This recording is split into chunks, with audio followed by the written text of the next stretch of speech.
keur kitu harita aya nu ngajerat datang tayalian ti manggali si Jawa idaman anu harita nangtung di Nang Bule. Ngareret ka Nang Bule baritus cerita. Ahai, sebentar dulu Nang ya. Izinkan Mang untuk mengomong sebentar kepada si Mbah Bentar. Apa yang Mang akan sampaikan cukup penting Nang ya, menjadikan boleh kan? Iya sok atuh kumaha? Iya.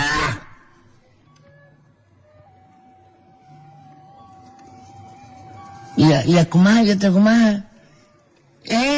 Sok.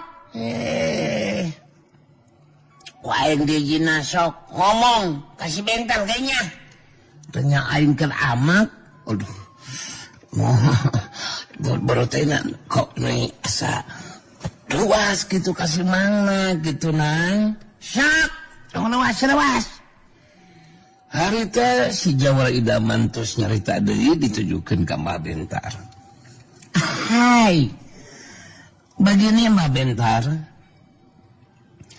Kamu harus tahu bahwa Nang Bule sudah menguasai sepenuhnya ilmu Panunggalan Jati Sampurna yang ada di catatan rahasia. Jadi untuk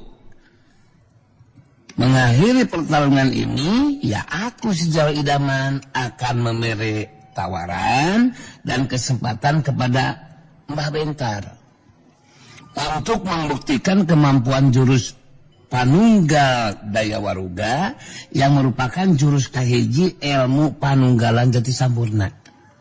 Dan untuk itu ada ketentuannya. Kadang tuan kumaha mas suci lain tegali. Coba dijelaskan ke dewek. Iya makanya sebentar. Jadi bagi Mbah Bentar ya. Kalau Mbah Bentar menjadikan mampu mengungkulan jurus Panunggal Daya Waruga. Iya jurus kahiji teh gitu. Maka catatan rahasia akan diberikan kepada Mbah Bentar. Akan tetapi kalau nanti Nang Bule dapat merubuhkan lawan, maka Mbah Bentar harus tunduk dan patuh kepada Nang Bule. Kemudian kalau Mbah Bentar menolak, itu artinya sudah tidak merasa percaya diri, padahal membogaan kekuatan ilmu Bentar Jagat. Artinya kemampuan Mbah Bentar sama saja dengan jago atau jawara yang ilmu silatnya jajar pasar. Bisa dimengertos kan? Mbah Bentar ngahuleng siga nu keur mukir. Mun manehna tepikeun kanolak kana panangtang si Jawa idaman, tangtu jadi ngerahkeun dirina sorangan. Bisa jajarkeun jeung jago atawa jawara anu ilmu silat jajar pasar. Sedangkan manggali si Jawa idaman ngomong lalaunan ka Nang Bule. Jadi begitu Tanang ya. Bukan apa-apa Nang. Mama ingin secepatnya lah supaya rengseh ini pertarungan, agar supaya menjadikan cepat pulang ke kampung kahuripan Nang. Nanaunan lah aku gunana Nang. Sebab Mang sudah tidak sabar nih ya untuk melaksanakan ya ngehijingal kirabi dengan Dewi Kayang gitu Nang. Aduh tos teterja gitu Nang. Dari serial itu Nang Bule terus nyarita. Aing ngerti karena maksud caitaan maneh Mang euy. Aya beunana oge ta caitaan maneh teh Mang euy. Anu matak ayeuna aing anu bakal ngomong kasih Bentar. Nang Bule ya tujuan karena caitana si Jawa idaman. Saterusna Nang Bule nyarita ditujukeun ka Mbah Bentar. Bentar. mun maneh nolak kana carita nasi Jawara idaman leuwih hade maneh gancang ini tinggalkeun ieu patempatan. Saterusna beja bakal nyebar di dunia kajawaraan kamampuan ilmu silat maneh anu majarkeun boga kakuatan ilmu bentar jagat tetela eueuh bedana jeung jago jawara anu kamampuan ilmu silatna saukur dajar pasar. Hasok rek kumaha ayeuna sikap maneh sabentar? Bah bentar harita nangtukeun sikapna. Pikeun narima sartanya tujuan kana caritanana si Jawara idaman. Harita Mbah bentar terus nyarita. Dewek narima kana tawaran jeung kasempatan sakumaha nu dicaritakeun ku si lain gali. Ku dewek bakal dibuktikeun kakuatan ilmu bentar jagat bakal mampu ngungkulan jurus panunggal daya waruga. Mangrupa jurus kahiji ilmu panunggalan jati sampurna. Dewek satuju siap nuliskeun deui tarung. Manggali samemeh ulur harita nyaita deui ditujukeun ka Mbah bentar. No. Ingat ya Mbah bentar.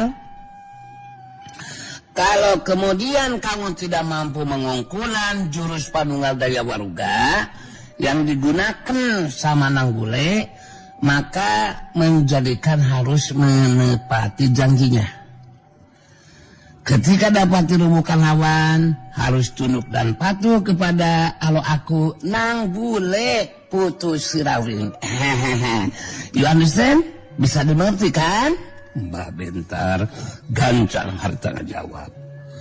Dewek muarek ingkar janji gali.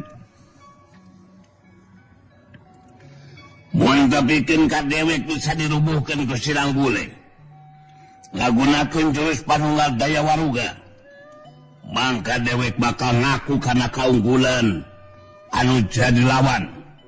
Sakaligus dewek bakal tunduk patuh ka si Nanggule. Eta jeung dewek. Geus kitu mah si Jawara idaman terus ngajewak balik deui ka tempatna. Mbah bentar saga diri ngawangun pasangan dina jurus pamungkasna. Sedengkeun Nanggule ngawangun pasangan dina jurus panunggal daya waruga, jurus kahiji ilmu panunggalan jati sampurna. Asok tarajang ayeuna aing kumaneh anjir. Mun heueuh mah bakal bogug modan aing sebentar. Montong loba omong Nanggule goblok. Tatah pandang dewek geusya. Jurus panunggal bentar jagat margalaya jeung marga mulia. Si aing modal sia.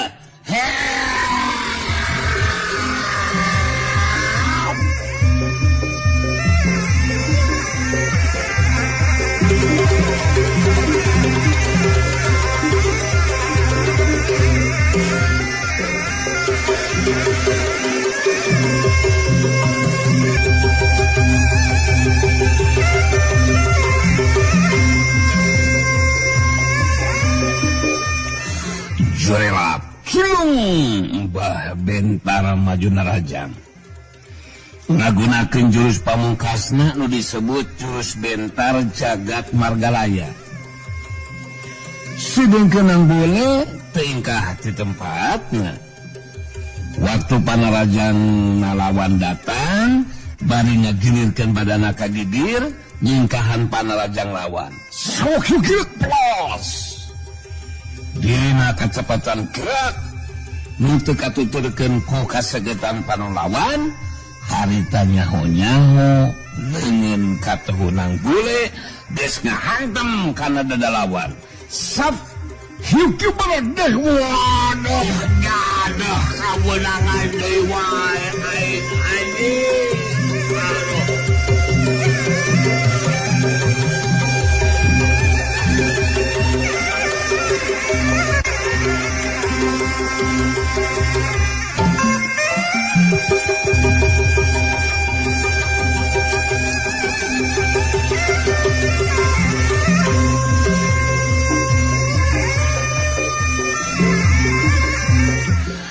Mbah Bentar ngegeruk nahan ka nyeri. Bari ngabangkieu mundur sabawa lengkah ka tukang.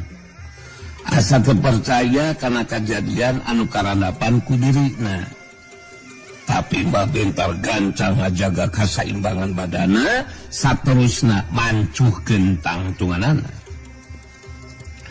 Nang boleh merhatikeun nuju lawan baitus nyarita. Kakuatan daya tahan badan maneh memang hebat oge tar euy. Tapi dina panarajang anu katilu kalina mah maneh kudu bisa narima kana kanyataan anu sejak lumangsung satar euy. Sabab maneh bakal dirubuhkeun ku aing sabentar. Kajaba mun maneh ayeuna langsung angkat tangan ngaku kana kaunggulan anu jadi lawan.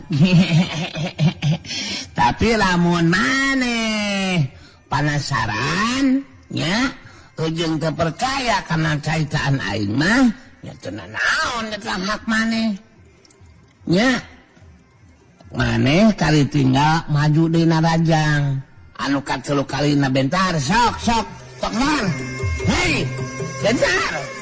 Mbah Bentar sagede diri bernyarita. Sanajan dewek geus kabeunangan ku panajang silain sabule. Tapi jurus pamungkas dewek, jurus Bentar jagat margalaya, bakal mampu hukulan jurus Panunggal Jaya Waruga anu digunakeun ku silain sanabule. Ku dewek bakal dibuktikeun tanah sia.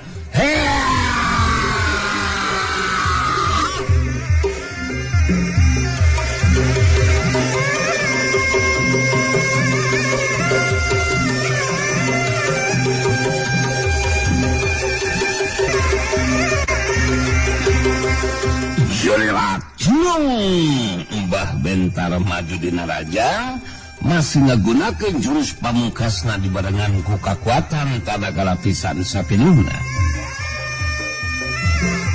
Nang bule ngagiwar ka geger nyingkahan panarajang lawan. Sok kiwar plus. Saterusna bari ngagiwar nyingkahan panarajang nuju lawan. Harita leungeun kencana nyaho-nyaho geus ngahantem kana dadana Mbah Bentar. Sat Yuki berodeh. Waduh, Dedeh Rosita kurang ajar aing kawenangan deui aduh setan. Aing kawenangan deui aduh kurang ajar sila bule si goblok aduh. Mbah Bentar nagero kaget bainahan ka nyeri terus ngabangkieun deui mundur ka tukang sababaraha lengkah. Tapi kekuatan daya tahan badan Mbah Bentar memang hebat. Harita masih kene bisa ngajaga kaseimbangan badana. Bangkieun daligdeg ranep. Mbah Bentar mancuhkeun di tangtunganana bari ngatureng hapa-napasa. Marhatikeun nuju lawan Mbah Bentar ngupat dina jero hatena. Nah aing mah kieu inget ka Dedeh Rosita alo anjing. Edan kacepatan gerakan sinanggule katuturkeun ku kesegetan panon aing. Nyaho-nyaho panlajang leungeun kencana geus ngahantem kana dada aing. Aduh. Seueur anjing dina kekuatan panlajang nu katelu kalina mah aing kudu mampu ngarubuhkeun sinang bule. Ku aing kudu nyandangan we bilang jeung ka nyari ele jajakan ku sinang bule. Wah gitu anjing wah. Mbah Bentar geus coba dicarita harita majuna Rajang pikeun anu katilu kalina. Bari nekatkeun dina hatena geus muare kapalingan digerak ku Panarajang nu jadi lawan. Nang Bule nu ditarajang harita ngabuktikeun kamampuan curus Panunggal Jaya Waruga nu digunakeun ku dirina. Harita saukur ngagiwar kabelah katuhu nyingkahan Panarajang lawan. Saukur pros. Kitu nate bari ngalakukeun gerakan anu geus teu bisa katuturkeun ku kaseketan panon lawan. Nyaho-nyaho sapasang leungeun Nang Bule geus mubus nyusup di antara celah lolongkrang kosong lawan. Saterusna sapasang leungeunna pilih genting ngahantem kana dada jeung iga burung lawan. Pus solusup hiuk dimulot deswok fukega. Roboh goblok anjing. Aduh aing goblok anjing si goblok. Aduh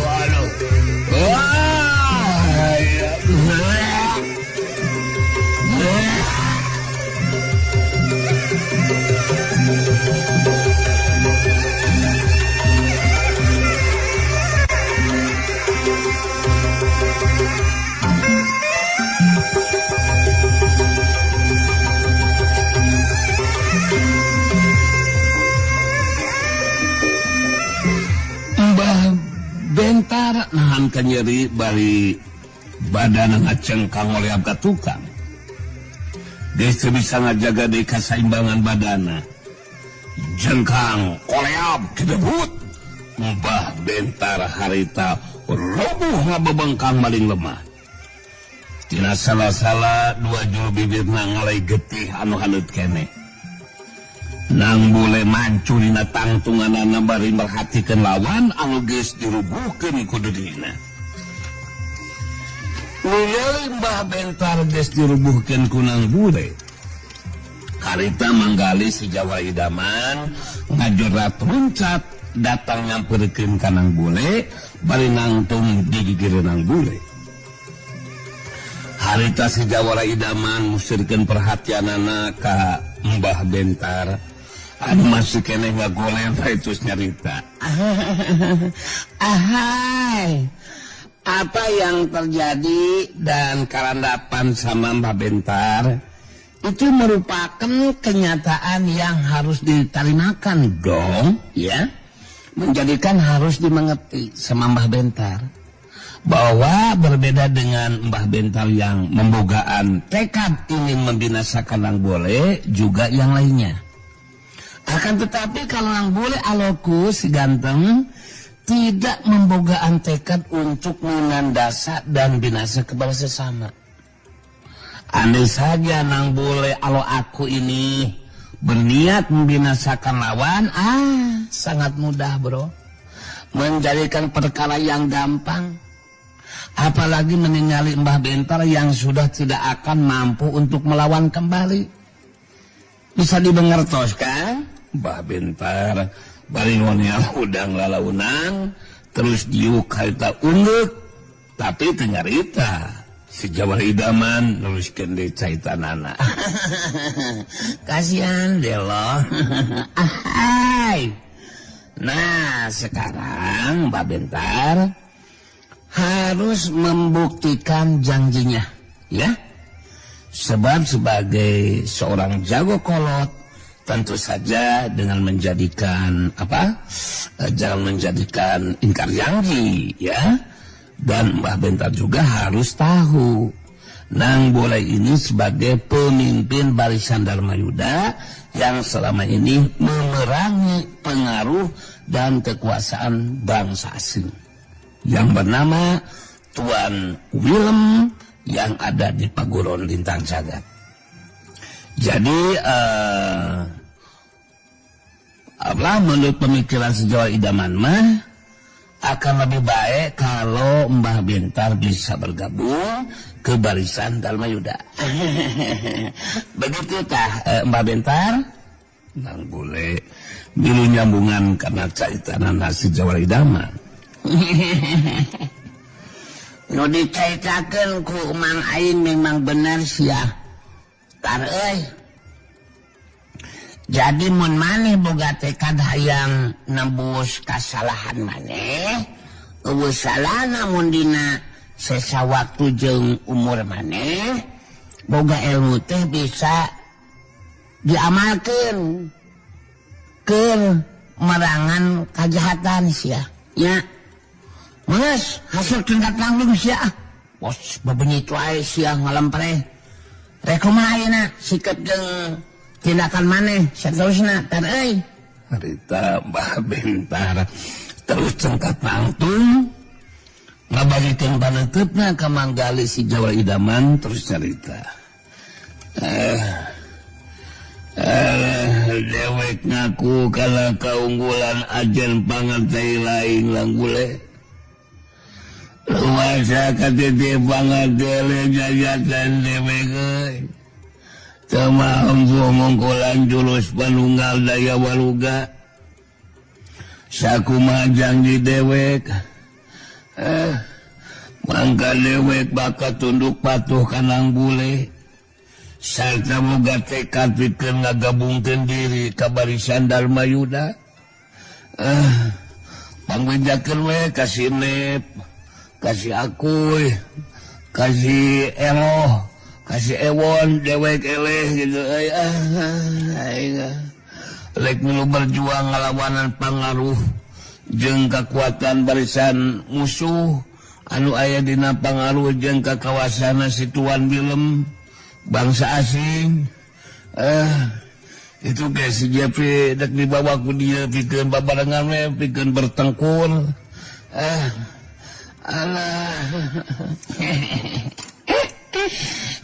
manggeus ari sikap pamadegan maneh geus kitu mah jadi jelas keur ayeuna oge anjir anu matak di mana aing ngalakukeun kontak batin ngagero ka maneh mangka maneh kudu aya datang pikeun tuturubun nya lain tuturubun teh mang ya secepatnya begitulah nah eta sebab dina waktu anu moalila deui barisan Darmayuda bakal ngayakeun riungan eta ngabahas masalah anu penting kumaha kahati kumaneh Mbah Bentar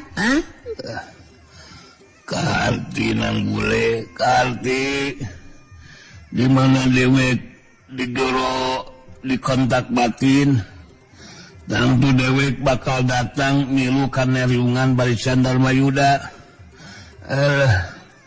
ayeuna mah dewek rek terus pamitan mulang heula we ieu langgule jeung anu sejena dewek minta dihampura ari geus balungbang timur kieu mah jadi tenang kana hatena oge geus kitu mah Mbah Bentar harita pamitan bari balungbang timur heula minta dihampura kana bule jeung anu sejenna sageus Mbah Bentar init harita kaayaan atawa kaayaan nang bule pulih normal deui dina karakterna Eyang Buana Putih kaayaan ayeuna mah tos tenang ya sakumaha anu dijugikeun ku abdi ka emang mang jalanan abdi tos rengse numpi diri janten ayeuna mah urang ngabujeng ulang we ka kampung kahuripan mangnya tos waktosna urang ngantunkeun ieu patempatan ya mang ahai ya menjadikan inilah yang mang nantikan kita memang harus segera mulang ke kampung kahuripanang ya. Hati mang sudah lama kumejut untuk segera kembali. Kalau begitu ya ayolah dipetir. Dewi Kayang pelemata hatiku si cantik jelita si nong jering. Kita tinggalkan tempat ini oke? Geus kitu mah opatanana harita terus lumampah rek mulang ka kampung kahuripan.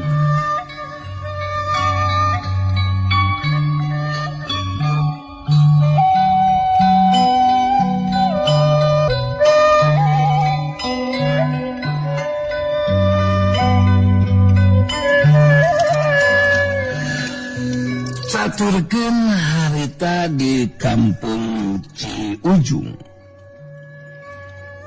Dina poe harita Kirantis hayang ngobrol opat panon jeung si Hawuk.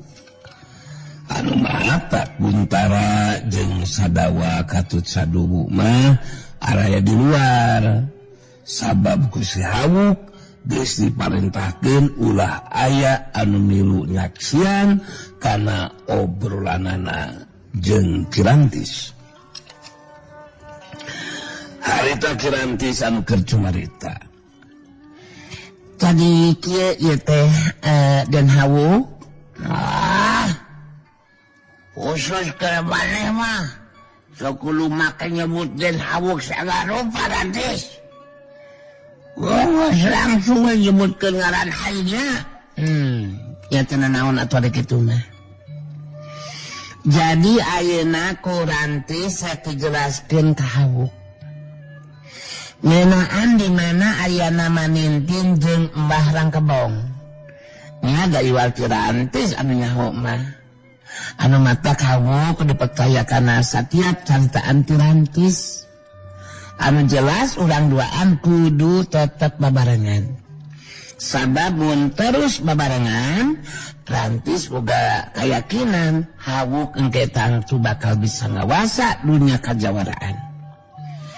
Kumaha Hawuk rek percaya karena setiap caitaan Kirantis? Si Hawuk anu aya dina pangaruh kakuatan ilmu panggendam nyata panggendam jiwa harita terus jarita.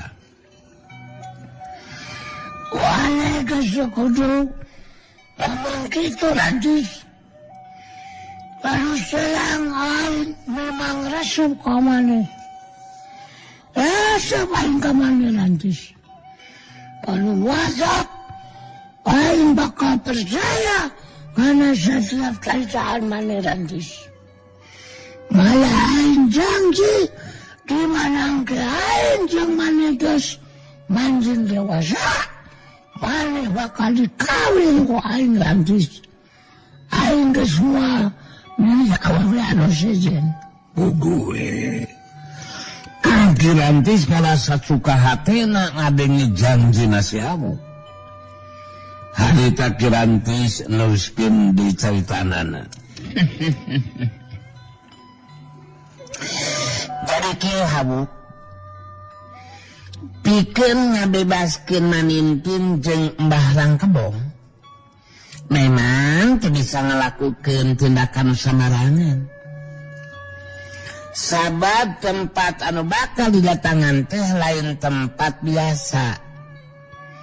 Tapi mangrupa tempat nu dijaga ku puluhan urang jalma. Mangrupa anak buahna anu ngalaksanakeun parentah ti pamimpinna pikeun ngawaskeun jeung ngajagaan Manintin jeung Mbah Rangkebong. Anu mata pihak urangnya kudu boga anak buah. Saetikna 10 urang wae mah. Ngantang tuwe eta anak buah urang teh lain jalma biasa. Tapi jago atawa jawara anu boga kemampuan ilmu silat anu bisa dipercaya sarta bakal mampu ngabantu ka pihak urang. Jadi mun boga 10 urang anak buah, urang bisa langsung ngacurag ka eta tempatan. Nolongan Manintin jeung Mbah Rangkebong. Kitu tah cek pamikiran Rantis mah kitu. Hawuk si Hawuk netep ka Kirantis terus cerita. Sagung halo wangkolok. Anu ngacokaan si Manintin inungain. Jeung Mbah Rangkebong. Bakal disingarawan ku aing Rantis. Dibabas ku aing kapianana.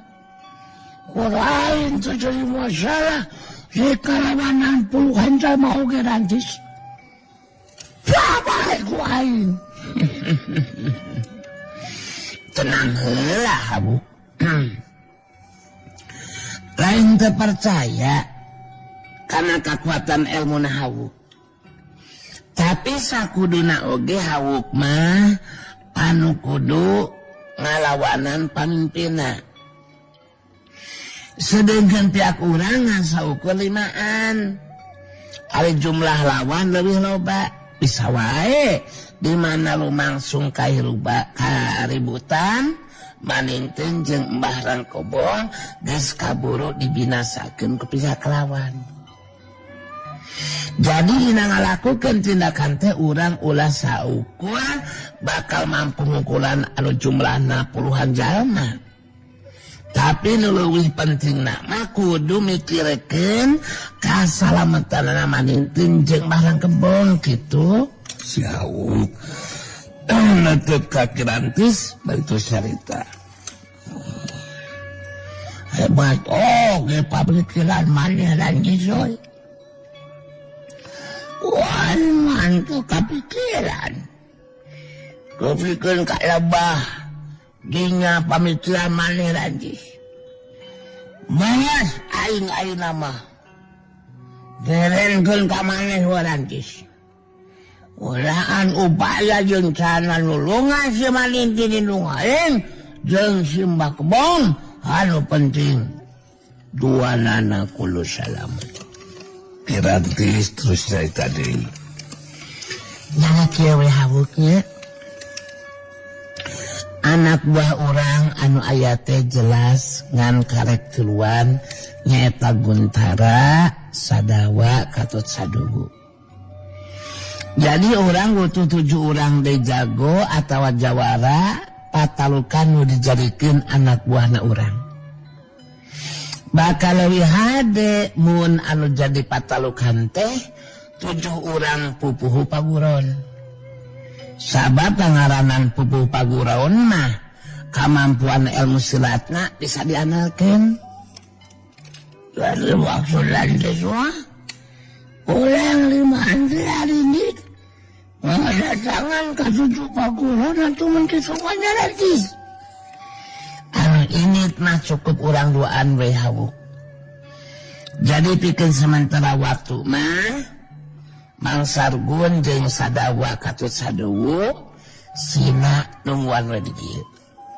Di mana urang geus menangkeun 7 urang pupuhu paguron anu jadi patalukan, anu saterusna jadi anak buah urang, mangka eta 7 urang ajakan datang ka dieu. Saterusna ngayakeun babadamian pikeun nangtukeun sikap jeung tindakan dina mangsana ngaridaskeun maningkeun jeung Mbah Rangkobong. Aing sadudu. Sidudu aing kana tasaitan malela sison. Aing ayeuna rek nyobrolkeun ka si Sargun jeung si Sadawa oge si Sadugu. Saterusna si Hawuk ngagerowan Guntara jeung Sadawa Katut Sadugu arasup ka jero imah. Tiluanana arasup ka jero imah saterusna ku si Hawuk jeung Kirantis dijelaskeun ngeunaan babadamian di antara manehna duaan. Wantong aya anu wakana sampai kelas ya. Aing anu rek ngomong. Kenapa aja kene aing jeung si Rantis rek mantuk heula. Kenapa lah? Aing terap heula rek mantuk heula datangan 7 paguron. Jadi maraneh tiluan Sargun dawa-dawu magas ngajadog di dia kudu melu ini cia. Pokoknya mah aing hayang terap deui. Pokoknya mah eta kaputusan ti aing. Anu teu bisa dibantah deui. Asa teruskeun Rantis. Kirantis melu nyambungan kana caitana si Hawuk. Ngarah lebih jelas jeung bisa kaharti ku Mang Sargun kitu deui dawa jeung dawu nya. tadi rantis geus ngajelaskeun ngeunaan upaya jeung cara anu kudu dilakukeun mangrupa upaya pikeun nulungan Manintin jeung Mbah Rangkabong. Jadi kieu we jelasna mah. Sacara singkat Puki Rantis diterangkeun ngeunaan maksud jeung tujuan pangna rek ini bareng jeung si Hawuk ngadatangan ka 7 paguron. Sanggeusna ngarasa cukup mereka teranganana harita